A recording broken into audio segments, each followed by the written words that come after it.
नमस्कार दोस्तों, मैं संजीव ओसवाल फिर से अपने YouTube चैनल द लर्निंग अड्डा। क्या क्या नाम है हमारे चैनल का? द लर्निंग अड्डा। ठीक है, द लर्निंग अड्डा में आपका स्वागत करते हैं।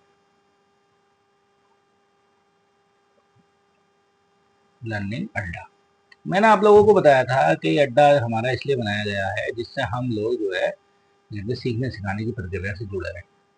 कुछ आप सीखो, कुछ मैं सीखूं, ये प्रक्रिया हमारी अनवरत चलती रहे। आज एक नई सीरीज शुरू की है जिसका नाम है करंट अफेयर। और करंट अफेयर जैसे कि डेली डोज है, आपको अर्ली मॉर्निंग सुबह 6 o'clock में ये जो है करंट अफेयर्स मिल जाया करेगी। ठीक है, अभी तो इसकी रिकॉर्डेड क्लास है लेकिन जल्दी इसकी लाइव क्लास शुरू करेंगे। ठीक है, आप लोग कमेंट सेक्शन में लिखना है कि लाइव क्लास की जरूरत है या नहीं है। अगर लाइव क्लास की जरूरत है फिर लाइव स्ट्रीमिंग पे आ जाएंगे, फिर आप अपने क्वेश्चन मुझसे पुटअप कर सकते हैं हाथों हाथ। ठीक है, 6 o'clock ये पूरी 6 बजे आपको क्लास मिल जाएगी मॉर्निंग में। ठीक है, क्लियर, समझ गए? इसमें हम 10 क्वेश्चन लेकर आएंगे। 10 क्वेश्चन ऐसे लेकर आएंगे जो बहुत ही जरूरी है, एग्जाम ओरिएंटेड जरूरी है, आपकी नॉलेज के लिए जरूरी है और आपको बड़ा मजा आने वाला है इस क्लास में। ठीक है, ये क्लास हम देखते हैं। सबसे पहले अभी हाल में चर्चाओं में है ये कारगिल विजय दिवस कब मनाया जाता है। तो इसका आंसर तो खैर 26 जुलाई है। ये पहले तो हम आंसर देख लें। 26 जुलाई को मनाया जाता है कारगिल विजय दिवस। आपको पता है सन 1999 में पाकिस्तान ने कारगिल पर आक्रमण कर दिया था। ठीक है, कारगिल पर आक्रमण कर दिया था और उस आक्रमण में हम लोगों ने क्या करा था कि कारगिल से उनको खदेड़ा था। किनको खदेड़ा था? पाकिस्तानियों को खदेड़ा था। देखो, मैं आज इसलिए इम्पोर्टेंट लेकर आया हूँ इसको। ये जो चीज दिखाई दे रही है ये क्या है? पहले तो बात करते हैं कारगिल विजय क्या है और रुद्रा ब्रिगेड क्या है, ये याद करेंगे हम। ये इम्पोर्टेंट है, इसकी अनाउंसमेंट हुई है और ये इम्पोर्टेंट इसलिए है क्योंकि सेना से संबंधित कोई भी चीज अगर अनाउंस होती है तो आने वाले समय में आप उसके लिए बड़ा फायदा। देखो, एक तो ये ड्रोन दिखाई दे रहे हैं। ठीक है, ये ड्रोन वैसे ड्रोन नहीं है जैसे आप समझ रहे हैं, खाली क्या कहते हैं वीडियो बनाने वाले ड्रोन नहीं है जो आजकल शादियों में चल रहे हैं। ये दूसरे टाइप के ड्रोन है। क्या है क्या नहीं है ये इसके बारे में बात करते हैं। सबसे पहले बात करते हैं हम इसकी। तो क्वेश्चन पहला तो यही आता है कि क्या कौन सा था ऑपरेशन जिस ऑपरेशन के तहत कारगिल विजय को पूर्ण किया था हमने। तो यहाँ पर लिखा हुआ है भारतीय सेना की लद्दाख में कारगिल की बर्फीली चोटियों को ऑपरेशन विजय, ये याद रखेंगे। क्या नाम है इसका? ऑपरेशन विजय। ऑपरेशन विजय के आधार पर किया गया था और इस बार हम क्या मना रहे हैं? 26वीं वर्षगांठ मना रहे हैं। 26 साल हो गए, 26वीं वर्षगांठ मना रहे हैं किसकी? क्या कहते हैं कारगिल विजय की। इस मुख्य कार्यक्रम 2 दिन हुए थे। द्रास कहाँ पर है? जम्मू कश्मीर में। जम्मू कश्मीर सॉरी लद्दाख में है। अब तो लद्दाख हो गया ना, लद्दाख में ये जो है द्रास है। ठीक है, यहाँ पर कई सारी चीजें की गई। यहाँ पर हमारे जनरल उपेंद्र द्विवेदी थे, ठीक है, सेना के जनरल, और इन्होंने कई सारी चीजों का उद्घाटन किया जैसे कि सिंधु व्यू पॉइंट का उद्घाटन किया। बाल्टिक सेक्टर में है ये पाकिस्तान वाले कब्जे। कौन सा है? बाल्टिस्तान। देखो, पाकिस्तान पीओके में दो चीज है, एक तो गिलगिट है, ठीक है, याद रखेंगे, और एक है बाल्टिस्तान। ये हमारे चले गए, ये पीओके में है। ठीक है, पाकिस्तान ऑक्यूपाई कश्मीर, पीओके, ऊपर का कश्मीर का थोड़ा सा हिस्सा इनके पास है। ठीक है, ये एक दृश्य जो सिंधु नदी उसका दृश्य प्रस्तुत करता है जो युद्ध क्षेत्र को पर्यटन को बढ़ावा देता है। दूसरा ई श्रद्धांजलि पोर्टल, जो कारगिल में शहीद हुए थे उन्हें वर्चुअल माध्यम से ई श्रद्धांजलि पोर्टल दिया गया। और तीसरा क्यूआर आधारित गेटवे युद्ध स्मारक बनाया गया है जो तकनीक सक्षम कथा मंच जो भी डिजिटल उपकरण है उसको ऐतिहासिक अंतर्दृष्टि प्रदान करता है। ठीक है, 3 चीजों का तो उद्घाटन किया गया है इस दिन। ठीक, और क्या अनाउंसमेंट किया गया है जो इंपॉर्टेंट अनाउंसमेंट है ये देखो। ये जो 2 चीजें हैं, एक तो भैरव बटालियन, इसको याद रखेंगे, भैरव बटालियन को, और दूसरा रुद्र ब्रिगेड को। ये 2 चीजें ऐसी हैं जिनको जो है क्या कहते हैं आधार किया गया है, जिनको अनाउंस किया गया है जनरल उपेंद्र द्विवेदी द्वारा, और बताया गया है कि आने वाले समय में क्या कहते हैं सेना में दी जाएंगी। देखो है क्या, ये मैं ऐसे ही बता देता हूँ आप लोगों को। ये एक तरीके से कंबाइंड है। कंबाइंड का मतलब है ये देखो, रुद्र ब्रिगेड विभिन्न शाखाओं की कई रेजिमेंट और बटालियन शामिल होंगी, एक नहीं, रेजिमेंट कई सारी हैं। आप लोगों ने सुना होगा राजपूत रेजिमेंट है, सिख रेजिमेंट है, जाट रेजिमेंट है। ये रेजिमेंट और बटालियन, गोरखा बटालियन, और ये सब चीजें सुनी होंगी आपने। ये सब एक साथ एक जगह आएंगी काम करने, और इनके परिचालन की आवश्यकता के आधार पर बदल सकती हैं। इनको संतृप्त हथियार दिए जाएंगे, ड्रोन निगरानी उपकरण दिए जाएंगे, ड्रोन, और इनके ड्रोनों के साथ जो बैटरी लगाई जाएगी ना उनका भी नाम लिख लेना, दिव्यास्त्र है। समझ रहे हो? कौन सी बैटरी लगाई जाएगी? दिव्यास्त्र लगाई जाएगी। तो उदाहरण के तौर पर ये मैदानी इलाकों में एक सेना, पैदल सेना बटालियन, बख्तरबंद रेजिमेंट, स्वचालित तोपखाना, आक्रामक अभियानों से अधिक सुसज्जित होकर ये पहाड़ों में पैदल और सेना और बटालियन और एक तोपखाना रेजिमेंट हो सकती है। ये स्थिति है इसकी। इसका मतलब सारी चीजों को एक साथ जोड़ा गया है। ठीक, ये भैरव भैरव वो सॉरी रुद्र ब्रिगेड। इसके बाद आया भैरव लाइट कमांडो बटालियन। ये क्या है? ये यूनिट सीमा पर दुश्मनों को चौंकाने के लिए हमेशा तैयार रहती है, मतलब एक तरीके से डायरेक्ट अटैक करने के लिए। ठीक है, ये दोनों चीजों के अनाउंसमेंट हुआ है। ये दोनों की दोनों चीजें भारतीय नौसेना में जोड़ी जाएंगी। ठीक है, वो सॉरी भारतीय आर्मी में जोड़ी जाएंगी, जिससे जो है ये कब का अनाउंसमेंट हो? 26 जुलाई को। इसीलिए 26 जुलाई इंपॉर्टेंट हो गया, कारगिल विजय दिवस। समझ गए? अब आगे चलते हैं हम नेक्स्ट पॉइंट पे। नेक्स्ट पॉइंट क्या है? ब्रिगेड क्या है? देखो, आमतौर पर बख्तरबंदी है, मैं आप लोगों के लिए अलग से लिया, तोपखाने, इंजीनियरिंग को 3 पैदल सेना बटालियन या रेजिमेंट से बनी होती है। कितनी? 3 पैदल सेना की बटालियन और रेजिमेंट से बनी होती है, जिसमें लगभग 3000 सैनिक होते हैं। इसका नेतृत्व ब्रिगेडियर करता है। मुख्य लड़ाकू इकाई उस शाखा से होती है, लेकिन अन्य शाखाओं और सेवाओं की इकाइयां भी इसमें जुड़ी हुई हैं। प्रभाग क्या होता है? प्रभाग जिसको कहते हैं एक डिवीजन। डिवीजन के 3 ब्रिगेडों से बना होता है। प्रभाग को क्या कहते हैं? डिवीजन। इसमें 3 ब्रिगेड शामिल होती हैं। इसका मतलब 9000 सैनिक, और वही सारी चीजें जितनी भी उसमें ब्रिगेड में होती हैं वो सारी की सारी इसको में एक साथ जोड़ दी जाती है। ठीक, मतलब कुल मिला के आर्मी को मॉडर्नाइज करना है। आर्मी क्या करना है? मॉडर्न बनाना है, मतलब आज की जनरेशन के हिसाब से मॉडिफाई करना है। ये है इंपॉर्टेंट क्वेश्चन। ठीक है, तो याद रखेंगे कौन सी है? भैरव और जो है क्या कहते हैं रुद्र ब्रिगेड। नेक्स्ट पॉइंट पर आ जाते हैं। ठीक है, हैनले पासपोर्ट इंडेक्स। देखो, पासपोर्ट इंडेक्स जारी किए जा रहे हैं बहुत समय से। पासपोर्ट इंडेक्स क्या है? पासपोर्ट इंडेक्स क्या है कि उस देश की स्थिति का पता चलता है कि देश कितना मजबूत है, कितनी अच्छी वहां सुविधाएं हैं। इससे अगर किसी देश में अगर मान लो भारत को सभी देशों में वीजा फ्री कर दिया जाए भारत के सदस्य लोगों को, तो कितना बढ़िया होगा। इसका मतलब भारत की स्थिति बहुत मजबूत है। बात आ रही समझ में? क्लियर हो रही बात? भारत की स्थिति बहुत ही मजबूत है फिर तो, अगर वीजा फ्री कर दिया जाए। लेकिन ऐसा पॉसिबल थोड़ी है। लेकिन पॉसिबल है, कुछ देशों के लिए बहुत पॉसिबल है, क्योंकि उन देशों ने अपनी स्थिति बहुत खराब कर रखी है। उनके सारे नागरिकों को शांति प्रिय माना जाता है। तो इसका मतलब ये एक तरीके से भारत की स्थिति को दर्शाता है हैनले पासपोर्ट इंडेक्स। ठीक है, जैसे हम आगे बात करते हैं इसके बारे में, यहाँ पर आ जाते हैं। अब भारत की, हाँ चलो क्वेश्चन, पहले क्वेश्चन का आंसर देख लें। क्वेश्चन का आंसर हमने देखा नहीं। ठीक है, एक सेकेंड। हाँ, इसका आंसर है 77। ठीक है, ये याद रखेंगे। 77वां है। पिछले साल क्या था? 85वां। पिछली बार 85वां था, याद रखेंगे। कितने अंक बढ़ गए? 85 में 77 माइनस कर दो तो 8 रैंक बढ़ गई भारत की। इसका मतलब भारत की स्थिति बहुत अच्छी हुई है। ठीक है, नंबर 1 रैंक किसकी है? क्या है क्या नहीं, हम आगे बात करते हैं। ठीक है, नेक्स्ट पॉइंट पे आते हैं हम। ये देखो, हैनले 2025 में 8 स्थान ऊपर चढ़कर 77वें स्थान पर आया है। पिछले साल ही 85वें स्थान पर था। हालांकि भारतीय पासपोर्ट धारकों को मुक्त प्रवेश की अनुमति देने वाले कुल 59 देश ही हैं। 59 देशों में भारत जो है फ्री जा सकता है, मतलब भारत के 2 लोग वीजा फ्री जा सकते हैं। पासपोर्ट सरकार एक जारी दस्तावेज है जो किसी व्यक्ति को विदेश यात्रा की अनुमति देता है। ये आप लोगों को पता है। सिंगापुर, देखो सबसे इंपॉर्टेंट आ जाता है सिंगापुर। सिंगापुर लगातार सबसे शक्तिशाली देश बना हुआ है, जिसमें 227 स्थानों में से 193 पर वीजा फ्री है। सोचो, सिंगापुर एशिया कंट्री है, और एशिया कंट्री सबसे ज्यादा फ्री है। ठीक है, एशियाई देश शीर्ष पर बना हुआ है। देखो दूसरा भी कौन है? जापान, ये भी एशिया है। और साउथ कोरिया, दोनों दूसरे पे हैं। तो याद रखेंगे नंबर 1 पर तो हो गया सिंगापुर। ऐसे आते हैं लगाने के लिए भाई, सिंगापुर। दोस्तों समझते रहे ना बेटा, बड़े प्यार से पढ़ लेना इसको। नंबर 1 पर है और नंबर 2 पर, मतलब नंबर 2 पे ही मानो दोनों रैंक। एक तो जापान और नंबर 2 है साउथ कोरिया। ठीक है, ये याद रखना। तीसरे स्थान पर कौन है? European union. तीसरे पे याद रखेंगे। थर्ड पे ईयू है। ईयू की मैंने बताया ना 1993 में स्थापना हुई थी। कितने देश हैं आप लोग बताएंगे कमेंट सेक्शन में।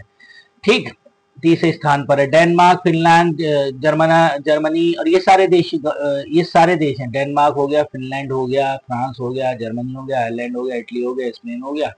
चलो कैपिटल बताओ, डेनमार्क की क्या है, फिनलैंड की क्या है, फिनलैंड की हेलेंस की है, और फ्रांस की क्या है, पेरिस है, जर्मनी की कौन सी है, बर्लिन है, आयरलैंड की क्या है, आयरलैंड की है डबलिन, इटली की क्या है, रोम है, और स्पेन की क्या है, मैड्रिड। ये कैपिटल जरूर याद करते रहा करो। आजकल एक कैपिटल का क्वेश्चन फटाक से डाल देता है चुपके से, और वो क्वेश्चन में बड़ा गड़बड़ हो जाती है, लोग उसको याद नहीं कर पाते। क्लियर समझ गए? तो तीसरे नंबर पर ईयू है।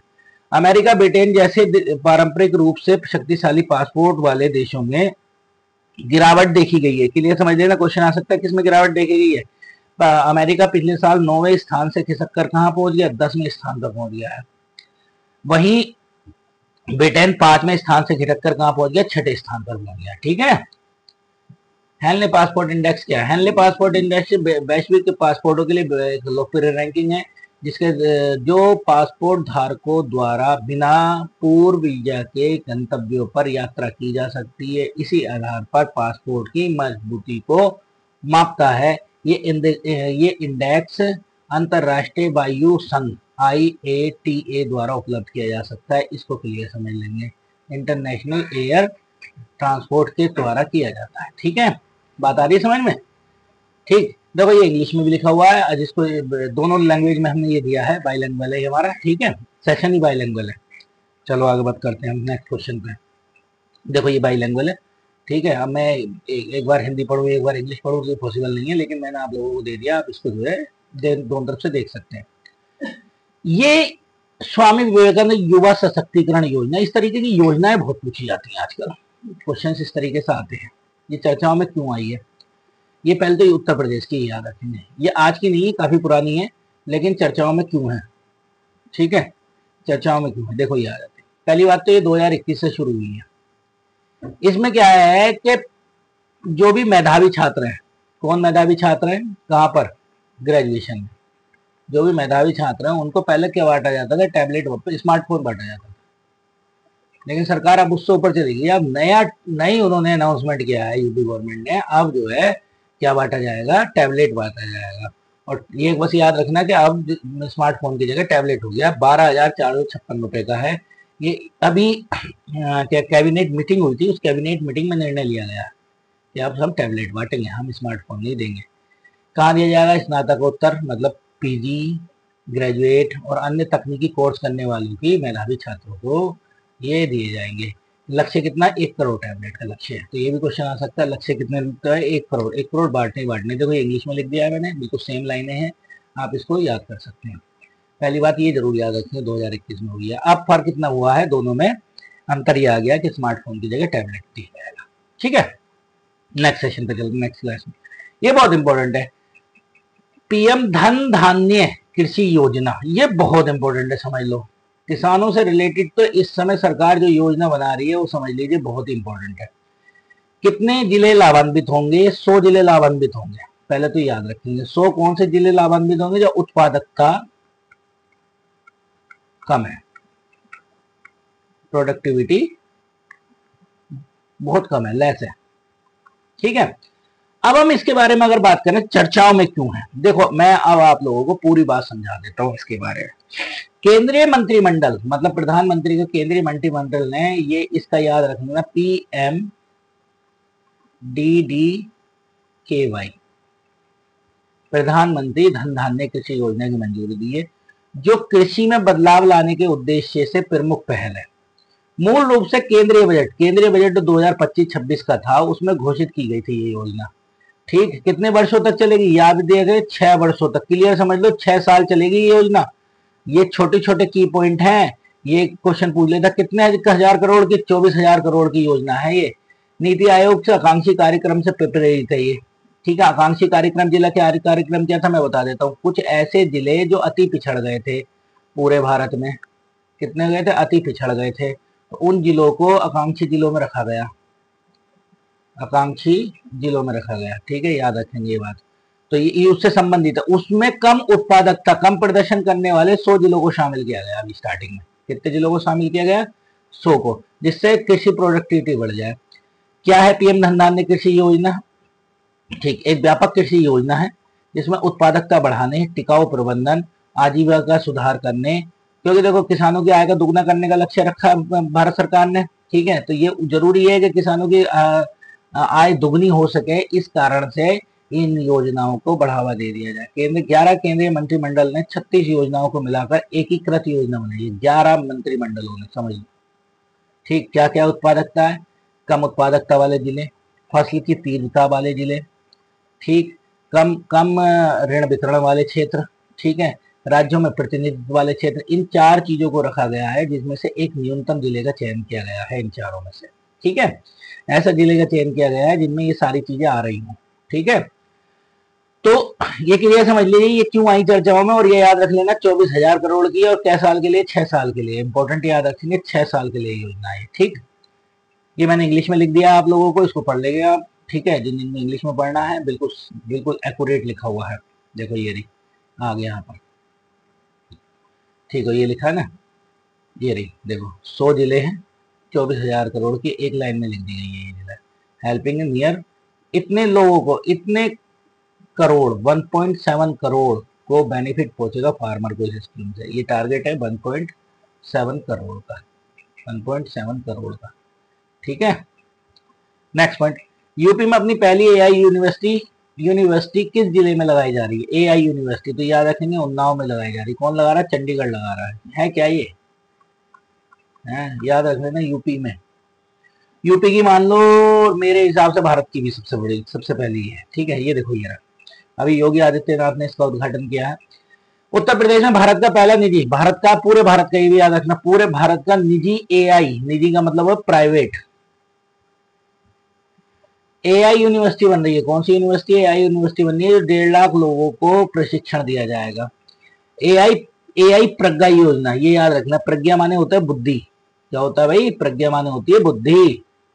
प्रज्ञा योजना के तहत ऐसे करके लिख लेना, एआई प्रज्ञा योजना। ये भी क्वेश्चन आ सकता है, किसने चलाई है? ये भी यूपी गवर्नमेंट की है। इसमें 10 लाख लोगों को प्रशिक्षित करने की योजना है। भारत के पहले निजी आर्टिफिशियल इंटेलिजेंस विश्वविद्यालय का चुनाव उन्नाव में किया जाएगा। कहाँ किया जाएगा? उन्नाव में किया जाएगा। एआई प्रज्ञा योजना के तहत तकनीकी दिग्गजों सहयोग का 10 लाख रुपए, 10 लाख लोगों को प्रशिक्षित करेगा। सार्वजनिक सुरक्षा, कृषि, खनन, जेल, भूमि प्रबंधन का एआई का प्रयोग करेगा। मुख्यमंत्री योगी आदित्यनाथ शनिवार को उत्तर प्रदेश के उन्नाव में भारत के पहले निजी आर्टिफिशियल इंटेलिजेंस और संवर्धित बहु विषयक विश्वविद्यालय का उद्घाटन किया। ये विश्वविद्यालय चंडीगढ़ विश्वविद्यालय द्वारा बनाया जा रहा है। ठीक है, इसमें क्या होगा? राज्य शिक्षा, सुरक्षा, कृषि, प्रशासन, मतलब जितने भी सेक्टर हैं उन सेक्टर में आर्टिफिशियल इंटेलिजेंस का प्रयोग किया जाएगा, उसको हम ये कहते हैं। मैंने आप लोगों को बताया था कि चलो एआई पे एक दिन एक क्लास बनाएंगे जरूर। एआई है क्या? कृत्रिम बुद्धिमत्ता। जैसा आप सोचोगे वैसा ही आपके सामने आ जाना कंप्यूटर के द्वारा, ऐसा समझ लो। ठीक है, हम बाद में बात करेंगे इसके बारे में, क्योंकि ये काफी अच्छी है और एक दिन क्लास बनाते हैं इस पे। ठीक है, स्वच्छ सर्वेक्षण 2024-25 पुरस्कार किसने प्रदान किए गए? ये इंपॉर्टेंट है। देखो, इसको देंगे राष्ट्रपति, ना प्रधानमंत्री देते, ना कोई देता, राष्ट्रपति देते। बहुत इंपॉर्टेंट है ये। ठीक है, पहले बात करते हैं चर्चाओं में क्यों। भारत के राष्ट्रपति ने आवास एवं शहरी मंत्रालय MOHUA के द्वारा आयोजित स्वच्छ सर्वेक्षण 2024-25, याद रखेंगे 9वां संस्करण, याद रखेंगे कौन सा? 9वां संस्करण है इनका। ये 9वां संस्करण की रिपोर्ट दिया गया। संशोधित प्रारूप और स्वच्छ लीग समान अवसर को सुनिश्चित करने के लिए इंदौर लगातार कौन से नंबर पर आया? 7वें नंबर पर है। कितने वर्षों से? 7 वर्षों से पहले नंबर पे है। लगातार शीर्ष, देखो अब थोड़ा सा बदलाव किया है इस बार, लगातार शीर्ष प्रदर्शन करने वाले शहरों को मान्यता देने के लिए आवासन और शहरी कार्य मंत्रालय ने एक नई सीरीज शुरू करी, जिसका नाम है सुपर स्वच्छ लीग शहरों की शुरुआत की गई है। ठीक है, सुपर स्वच्छ लीग शहरों की शुरुआत की है। निष्पक्षता को बढ़ावा देने के लिए, उभरते हुए शहरों को प्रोत्साहित करने के लिए SSL शहरों को नियमित रैंकिंग से बाहर रख दिया गया। मतलब अब ऐसे समझ लो, मैं आप लोगों को बता देता हूँ, जो लगातार शीर्ष प्रदर्शन कर रहे हैं उनको तो SSL में डालेंगे, जो उभरते हुए हैं मतलब जो उसके बाद आए हैं उनको शहरों की सूची में डालेंगे। समझ गए नहीं? तो इंदौर इससे निकल जाएगा, क्योंकि हर बार शहरों की सूची में इंदौर ऊपर रहता था।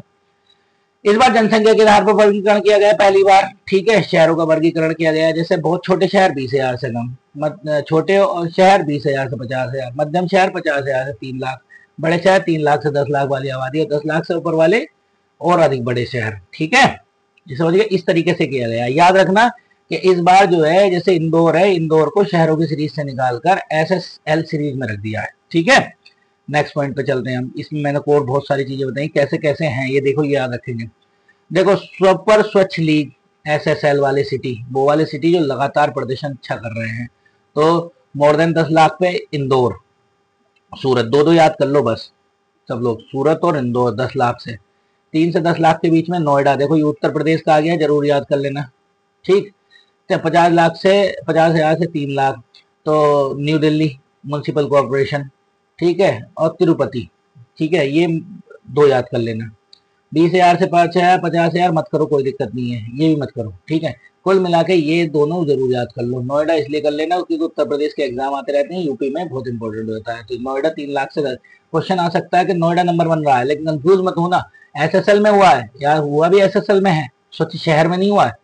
ये अलग सीरीज बनाई है इस बार, ये क्वेश्चन भी आ सकता है, इस बार अलग सीरीज बनाई है। स्वच्छ शहर हुआ इंदौर और सूरत। अब देखो स्वच्छ शहर में ही अलग से सीरीज आ गई। ठीक है, वही पॉपुलेशन कैटेगरी के हिसाब से, तो स्वच्छ शहर में नंबर 1 रैंक किसकी है? मध्य प्रदेश की, मोर देन 10 लाख में, भोपाल की और लखनऊ की, तो लखनऊ तीसरे नंबर पे 10 लाख में है। ठीक, अच्छा, ये मेरा 10 लाख, ये तीन याद करो आप, मेरी बात मानो, 3 याद कर लो, और जो ज्यादा कैपेसिटी रखता हो वो ज्यादा याद कर ले। ठीक है, हाँ समझ गए नहीं? और थोड़े से स्पेशल पुरस्कार दिए गए हैं। स्वच्छ महाकुंभ 2025 की पहल के लिए प्रयागराज महाकुंभ 2025 के लिए प्रबंधन के लिए पुरस्कार दिया है, याद रखना। प्रयागराज को किसके लिए दिया? महाकुंभ के प्रबंधन, स्वच्छ प्रबंधन के लिए स्वच्छ महाकुंभ पुरस्कार दिया गया। सबसे स्वच्छ शहर प्रयागराज हो गया, गंगा शहर, गंगा जहां से गुजर रही है प्रयागराज हो गया। सफाई मित्र सुरक्षित शहर विशाखापट्टनम हो गया। कर्मचारियों की सुरक्षा और सम्मान सुनिश्चित करने के लिए सम्मानित किया गया है। सबसे स्वच्छ छावनी सिकंदराबाद छावनी हो गई। राज्य के होनहार स्वच्छ शहर, शहरी स्वच्छता के उल्लेखनीय प्रगति में 33 राज्यों में और 35 शहरों के होनहार स्वच्छ शहर के रूप में मान्यता दी है।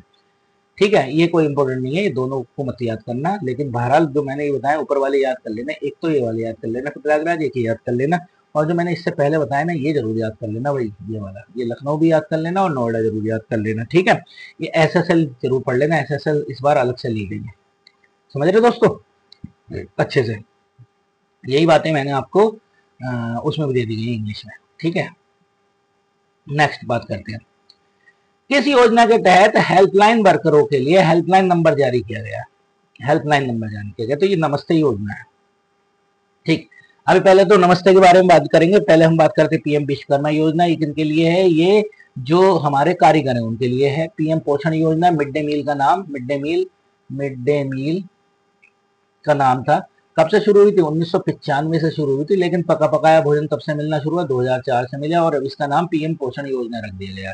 मिड डे मील बच्चों को प्राइमरी लेवल तक, कक्षा 8 तक, कक्षा 1 से लेकर 8 तक, अब तो इसमें और नीचे वाले बच्चों को भी शामिल कर लिया गया है। कक्षा 1 से लेकर 8 तक के बच्चों को निःशुल्क भोजन उपलब्ध कराना है सरकार का, निःशुल्क भोजन। अटल भूजल योजना है, जो भूजल हमारा लगातार गिरता जा रहा है उसको बढ़ाने में देने के लिए। ठीक है, सब लोग समझ लो। अब नमस्ते के बारे में याद कर लेते हैं। नमस्ते योजना चर्चाओं में आई है, ये पहली बार, ठीक है, वर्ष 2022 में केंद्रीय योजना के रूप में लॉन्च किया गया था। पहली बात तो याद रखो, आज की योजना नहीं है, हेल्पलाइन नंबर जारी किया है, इसके द्वारा चर्चाओं में आई है। शहरी मंत्रालय, शहरी मामलों के मंत्रालय एवं सामाजिक न्याय एवं अधिकारिता मंत्रालय, ministry of housing and urban affairs, ministry of social justice and empowerment का संयुक्त प्रोग्राम है। 2 मंत्रालय मिले हुए हैं इसमें साहब, जरूर ध्यान रख लेंगे, कितने मंत्रालय मिले हुए हैं? 2 मंत्रालय मिले हुए हैं। ठीक, ये संयुक्त रूप से इसका उद्देश्य असुरक्षित सीवर और सेप्टिक टैंक की प्रथाओं को खत्म करना है। क्लियर, समझ रहे हो?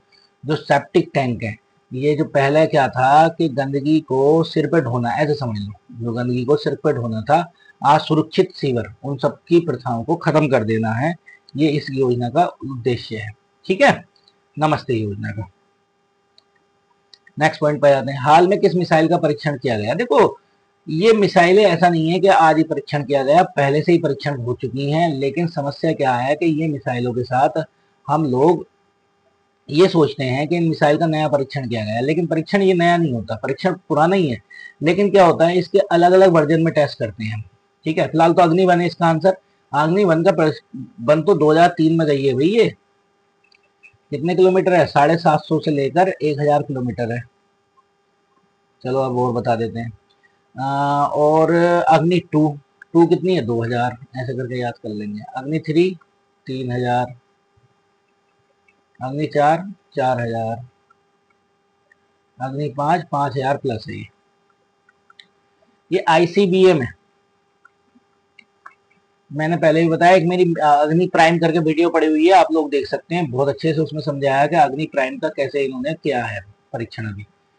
तो आईसीबीएम है। आईसीबीएम के बारे में, इंटर कॉन्टिनेंटल बैलिस्टिक मिसाइल है। बैलिस्टिक मिसाइल क्या होती है? देखो भाई दोस्तों, यहाँ से कोई यहाँ पे एक व्यक्ति खड़ा हुआ है और ये हमारा टारगेट है। अगर हम मिसाइल को छोड़ा और वो ऐसे करके जाकर मार करती है पैराबोलिक पार्ट में, तो ये होती है बैलिस्टिक मिसाइल। और अगर कोई यहाँ पर एक ये है, यहाँ पर एक ये है पाथ है, और अगर कोई सीधा मिसाइल मार करती है तो ये क्रूज मिसाइल है। सुपरसोनिक क्रूज मिसाइल हमारे पास कौन है? ब्रह्मोस है।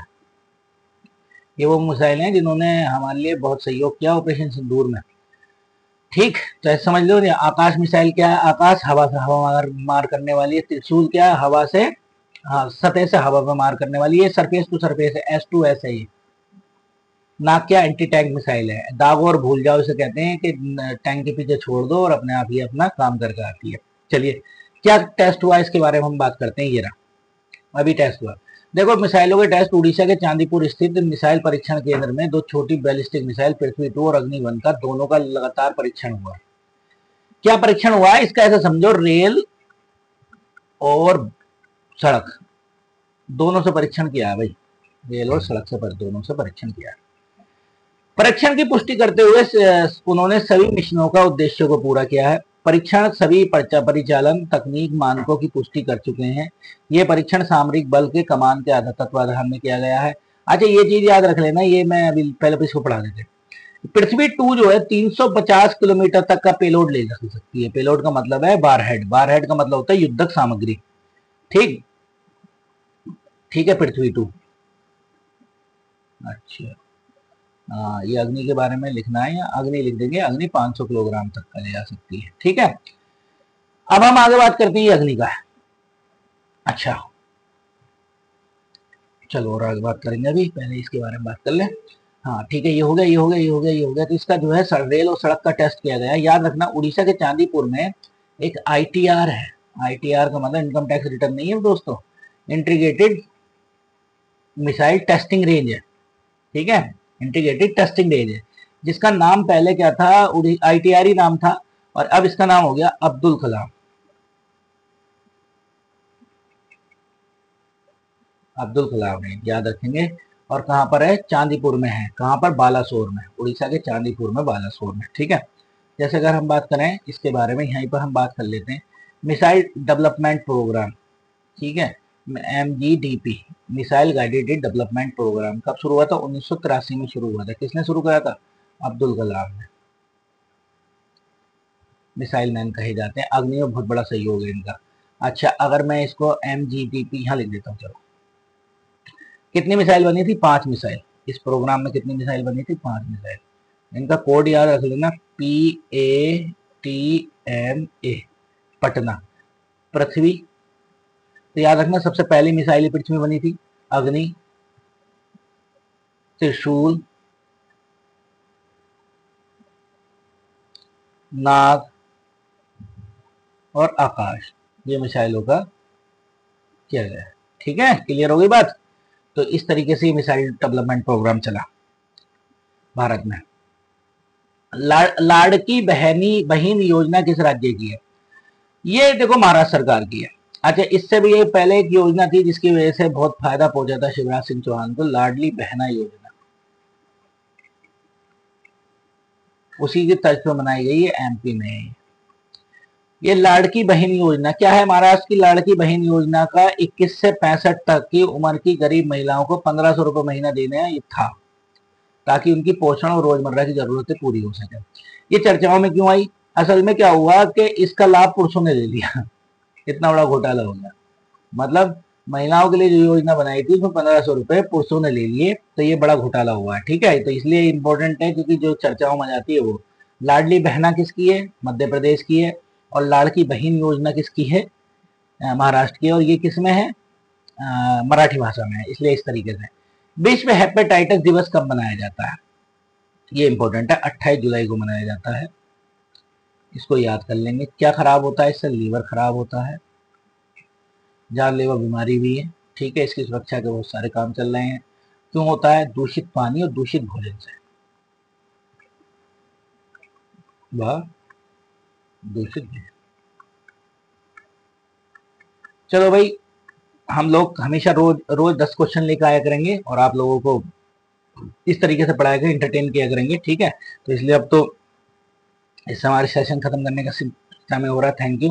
देखो ये क्लास अच्छी लगी तो जरूर लाइक और सब्सक्राइब करें, कंजूसी करते हो आप लोग, और मैं चाहता हूँ कि आप लोग जो है इस लर्निंग अड्डे को बहुत आगे तक लेके जाए, क्योंकि आप लोगों का जो प्यार मुझे लगातार मिल रहा है उससे मैं बड़ा ही गदगद हूँ, ठीक है। तो इसको यही, इस सेशन को खत्म करते हैं। आप लोगों का बहुत बहुत धन्यवाद मेरे सेशन में जुड़ने के लिए।